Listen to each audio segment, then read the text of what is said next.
Ma petite sœur est tombée enceinte récemment. Aujourd'hui, ma mère exige que je lui cède ma maison parce qu'elle en a plus besoin que moi. J'ai une sœur de 28 ans qui a toujours été l'enfant chéri de ma mère, aussi loin que je me souvienne.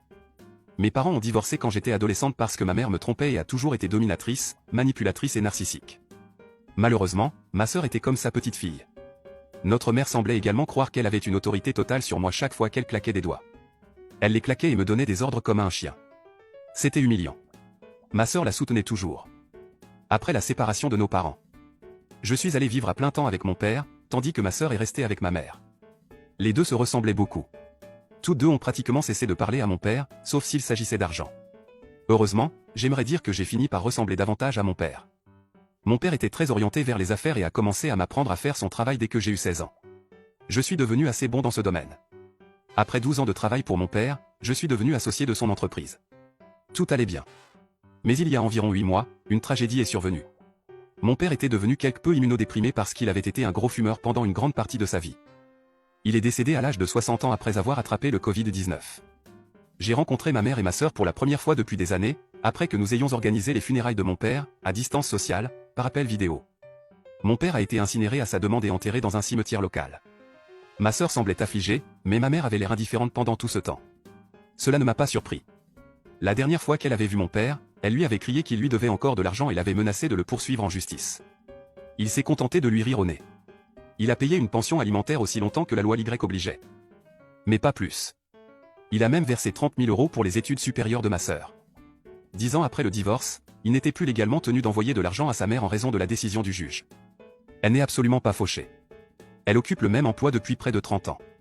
Elle est pleinement propriétaire de la vieille maison familiale que nous partagions, et loue même régulièrement 2 de ses chambres à Airbnb. Elle ne manque absolument pas d'argent. Quelque temps après les funérailles, le testament de mon père a été lu.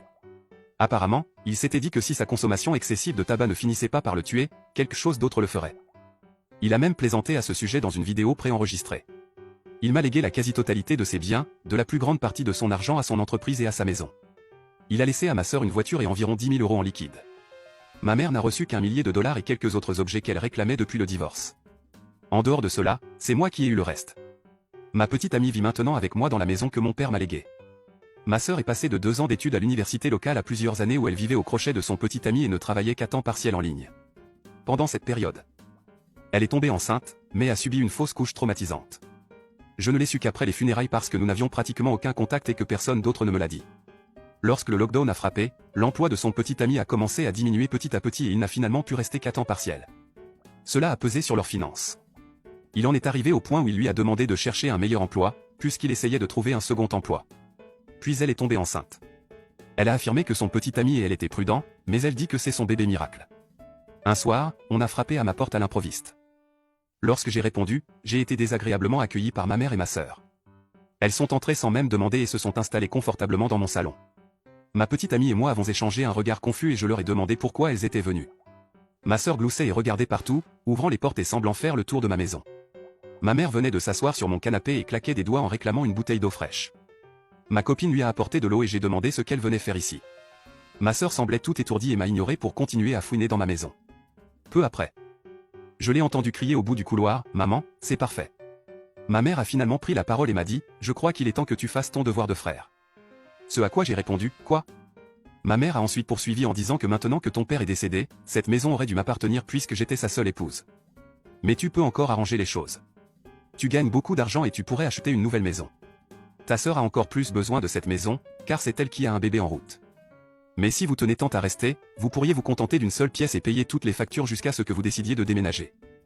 Ma copine et moi savions exactement où cela allait nous mener et comment cela se passerait si je laissais faire. On peut donc dire que nous étions mentalement préparés. J'ai pris une grande respiration et j'ai dit à haute voix, « Oui, ça n'arrivera pas. Tu ne me donnes pas d'ordre. Surtout pas dans ma propre maison. Oui, je gagne beaucoup d'argent, mais comme papa, je vais le garder pour quand j'en aurai vraiment besoin. Tu t'en fiches. » Ma mère s'est mise à claquer des doigts comme elle en avait l'habitude et m'a dit à voix haute, « Arrête. Je suis ta mère. Et tu feras ce que je dis parce que c'est moi qui t'ai mis au monde et que c'est moi qui commande. Et en ce qui te concerne, je suis Dieu. Cela veut dire que quand je dis saute, tu dis jusqu'où? Cette maison me revient de droit. Et ta sœur vivra ici. Considérez ceci comme votre expulsion formelle. Mais comme je suis aimable, je vous donne 2 semaines pour faire vos valises et me transférer l'acte de propriété.